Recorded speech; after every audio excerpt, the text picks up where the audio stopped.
အခုသင်မဲ့သင်ခန်းစာကတော့ window menu အကြောင်းကိုနည်းငယ်ရှင်းပြချင်ပါတယ်ဒီမှာကတော့ window ထဲမှာရှိနေတဲ့ array ကိုရှင်းပြပေးပါမယ်အရင်ဦးဆုံးမှာတော့ပုံတွေအများကြီးဖွင့်ထားပါမယ်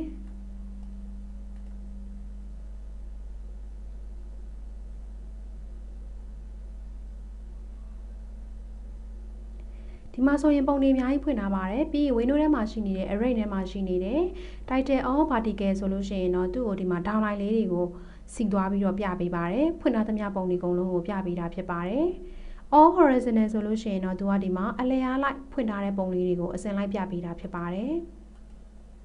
2S ဆိုလို့ရှိရင်တော့ပုံတွေကိုဒီမှာနှစ်ပုံအနေနဲ့ပြပေးတာဖြစ်ပြီးတော့နောက်ပုံလေးတွေကိုလိုချင်တယ်ဆိုရင်တော့ဒီဘားလေးမှာလာပြီးတော့ပြန်ပြောင်းပြီးတော့ကြည့်မှရမှာဖြစ်ပါတယ်ဒါကတော့ပုံနှစ်ပုံကိုဖွင့်ပြီးတော့ကြည့်မယ်ဆိုရင်ပို့ပြီးတော့ကောင်းပါတယ်ဒါကတော့ array မှာ 2up ကို vertical လိုက်ဆင်မိတာဖြစ်ပါတယ်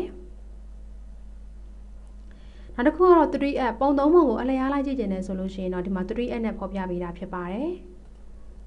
ဒါကတော့ဒီ arrange ဆိုတာကတော့ဒီမှာပုံလေးတွေကိုဘယ်လိုပုံစံနဲ့ကြည့်မလဲဆိုတာကိုဒီမှာလာပြီးတော့ယူလို့ရပါတယ်တကယ်လို့ပုံ6ပုံဖွင့်ပြီးတော့ဒီ6ပုံလုံးကိုဒီ web page မှာမြင်နေတယ်ဆိုလို့ရှိရင်တော့ window ထဲမှာရှိနေတဲ့ array ထဲမှာရှိနေတဲ့ sit extra လေးကိုနှိပ်ပေးရမှာဖြစ်ပါတယ်နောက်တစ်ခုကတော့ web page မှာမတို့ဒီ Photoshop software တစ်ခုကိုစပြီးတော့မိတ်ဆက်ပြီးဆိုရဲအမဒီကောင်လေးကိုရှင်းပြပေးထားပါတယ်ဥပမာ 3D နဲ့ပတ်သက်ပြီးတော့အသုံးပြုချင်တယ်ဆိုရင်ဒီမှာ 3D ဆိုတာလေးကိုရွေးမယ်ဆိုရင်ဒီ 2 မှာလည်း 3D နဲ့ပတ်သက်ပြီးတော့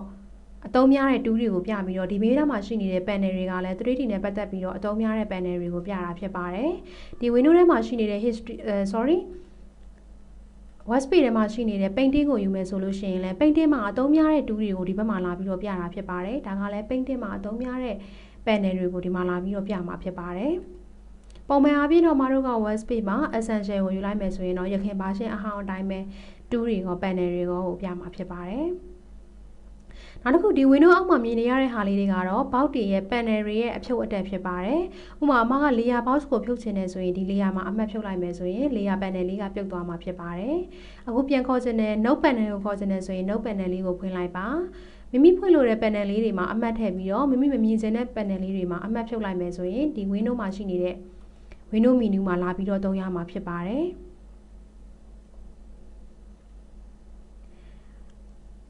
တကယ်လို့2နဲ့ option တွေကိုအမှတ်ဖြုတ်လိုက်မယ်ဆိုရင်လည်းဒီမှာရှိနေတဲ့2နဲ့ option တွေကအခုမြင်ခွင့်မှာဖော်ပြပေးမှာမဟုတ်တော့ပါဘူးအခုအမတို့က panel တွေကိုဖွင့်ပိတ်လုပ်တယ်ပုံတွေကိုဒီမှာနေရာတွေရှိတယ် panel box တွေကိုနေရာတွေရှိတယ်တကယ်လို့ပုံမှန်အတိုင်းပဲပြန်ပြီးတော့ထားချင်တယ်ဆိုရင်တော့ web page မှာ